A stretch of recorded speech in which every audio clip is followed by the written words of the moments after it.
warbaahinta caalamiga ee Reuters, AFP iyo UNHCR ayaa sheegtay in doon ay saarnaayeen ku dhawaad 250 ilaa 280 qof oo Rohingya iyo Bangladesh isugu jira ay ku qalibantay badda Andaman xilli ay ka soo shiraacatay xeebta Tagnaf ee Bangladesh kuna sii jeeday dalka Malaysia.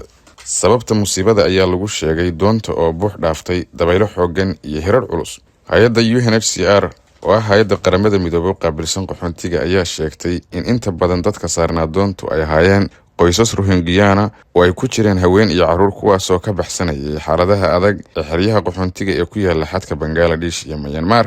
Ilaa hadda waxaa la soo badbaadiyay tiro yar halka inta kale laga cabsi qabo inay ku dhinteen badda. Dadka Rohingya ayaa ah muslimiin laga tiro badan yahay dalka Myanmar kuwaas oo muddo dheer la kulmayay cadaadis barakac iyo tacadiyo bini'aadantinimo. In ka badan 1 milyan oo qof ayaa ku nool xeryaha qaxoontiga ee Bangladesh halka qaar badan sanad kasta naftooda halis geliyaan iyagoo doona yar ku raadsanaya nolol ka wanaagsan ta ay ku jiraan iyagoona u safraya dalalka Malaysia, Thailand iyo Indonesia.